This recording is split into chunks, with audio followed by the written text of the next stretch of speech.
You're not even planning to check. That's the part that bothers you. Your phone is already in your hand like it drifted there on its own. You tell yourself you're just killing time, just filling the gap between two moments. But your thumb hesitates over that familiar icon, and your chest tightens like it recognizes the next 10 seconds before your mind admits it. Tap, a brief loading spinner, a tiny pause where your body leans forward, almost bracing. Then the numbers appear, red or green. And either way, you feel something sharp, an electrical little hit behind the ribs, followed by a wave of relief that doesn't even match what you're looking at. You scroll, you refresh, you zoom in, you zoom out. You promise yourself this is the last look. You close the app, set the phone down, and 5 minutes later your hand is back. Like touching the screen is a way of touching certainty. Like if you don't look, something will happen while you weren't watching, and you'll deserve it. I'm Mr. B. I've always been fascinated by money, but even more than money itself, I'm obsessed with the psychology around it. Why intelligent people feel stuck, why our emotions can outrun our plans, and why we keep repeating behaviors we openly dislike. If you want to build a calmer way of thinking about investing and decision-making, I invite you to like this video and subscribe. Not as a routine YouTube action, more like choosing a different mental posture you can return to when the noise gets loud. Now, here's the uncomfortable reframe. Most people think they check their portfolio for information, but the truth is closer to this. You check your portfolio to regulate a feeling, and the market is very good at giving you feelings on demand. If you've ever wondered why a brokerage app can hijack your attention like a siren, I want you to imagine something simple. A smoke alarm. Not the dramatic kind with flames and chaos, just the regular one in a hallway. It's there to protect you. But what if it became overly sensitive? What if it chirped every time someone toasted bread? What if it beeped when the shower got steamy? You wouldn't stop caring about safety. You'd start living in anticipation of the next beep. You'd keep checking it, listening for it, testing it, standing under it with your neck craned, waiting for the moment it interrupts your life again. For a lot of investors, that smoke alarm is in their pocket, and it chirps in red and green. Let's sit inside the loop, because this habit isn't one single behavior. It's a family of tiny moments that all feel slightly different on the surface, but share the same emotional core underneath. One version happens in the morning. You haven't even started the day, but you just want to see how things are. The numbers load, and if they're down, your brain quietly rewrites your schedule. Today will be a day of caution, of tightness, of scanning for threats. If they're up, you get a clean, bright surge, and then the fear that it won't last. So you check again later to confirm the good news is still real. Another version happens in the middle of work. You're in the middle of an email, a meeting, a task that requires depth. Your attention should be anchored. But uncertainty doesn't ask permission. You think, it'll take 2 seconds. You check. You refresh. You return to your work, except now your mind is split. Part of you is still watching the hallway for that smoke alarm beep. A third version happens socially. You're at dinner, you see someone mention markets, crypto, a move they caught. You smile, but internally you feel behind, exposed. Your phone becomes a way to regain status privately, not by doing anything, just by knowing. You check, as if knowledge can protect identity. A fourth version happens at night. This is the cruel one. You're tired and your defenses are low. You want closure before sleep, but the market doesn't give closure, it gives updates. You look, and the numbers follow you into bed like a faint hum, like a light left on in the hallway. And the fifth version is the one you don't like admitting. Sometimes you check when you feel nothing at all. Calm, boredom, an empty moment. Because the app can manufacture sensation. It can make you feel alive, involved, responsible, awake. It can turn stillness into something happening. That's the heart of the addiction, not the money, the volatility.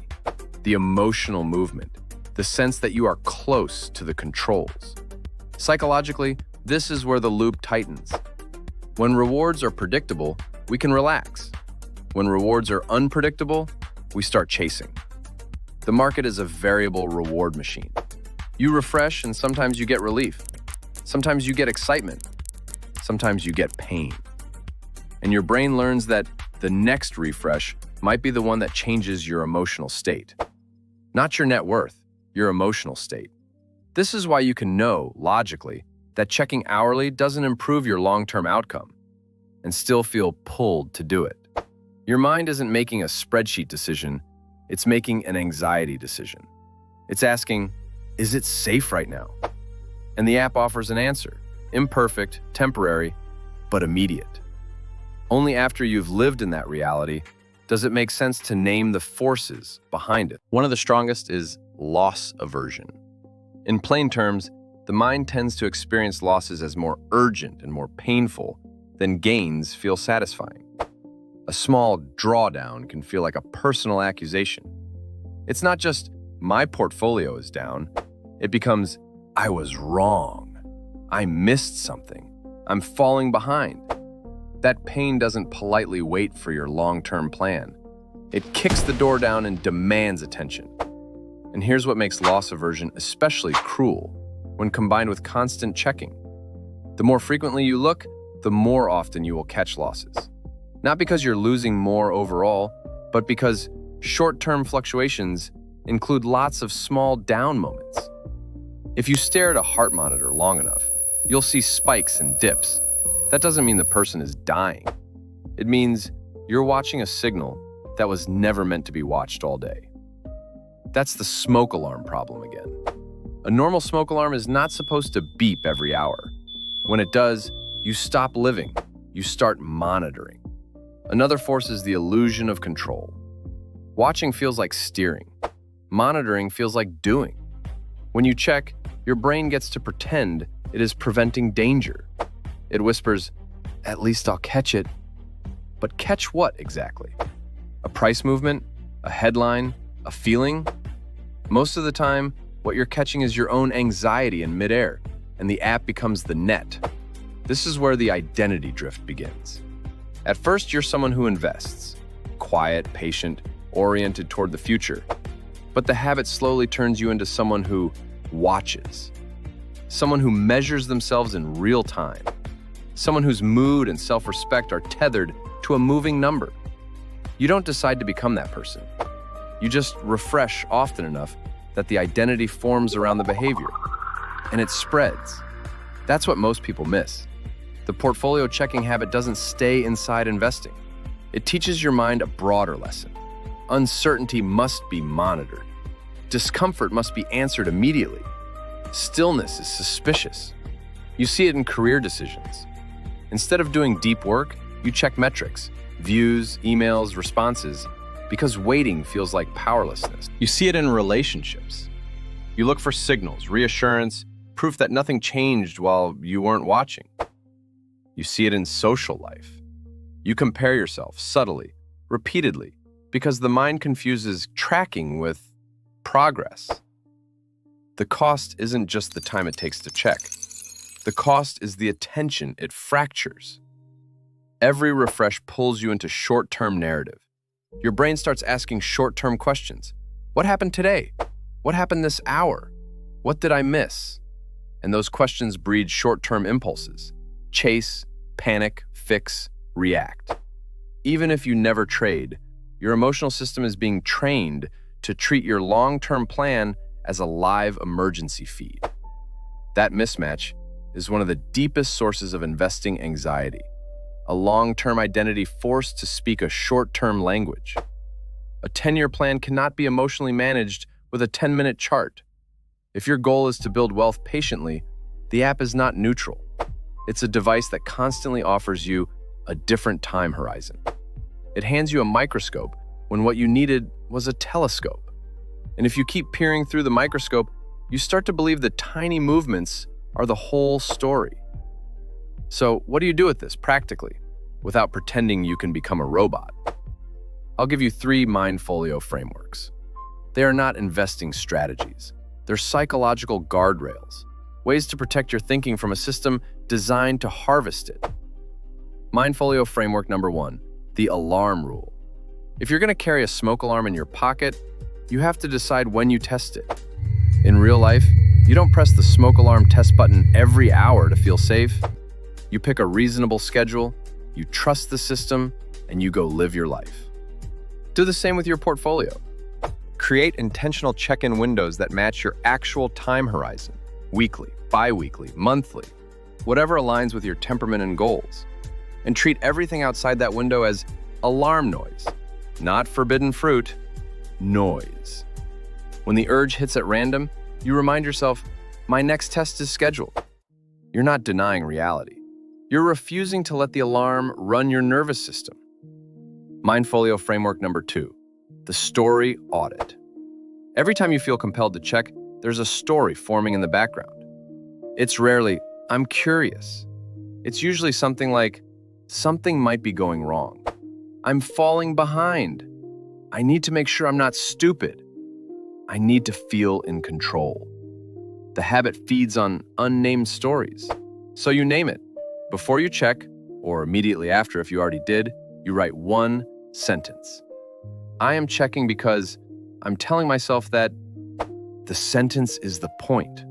When you make the story visible, it loses some of its magic. You start realizing that what you're monitoring isn't the market. It's your fear of being the kind of person who misses out, loses money, looks foolish, feels powerless. Mindfolio framework number 3, the if-then gate. The most dangerous part of constant checking isn't the checking itself. It's what checking tempts you to do next. So you install a gate between information and action. An if-then rule that you decide when you are calm. For example, if I see a move that makes me want to act today, then I wait 24 hours before doing anything. Or if I feel urgency, then I do nothing until I can explain the decision without mentioning today's price. The specific rule can vary, but the purpose is stable.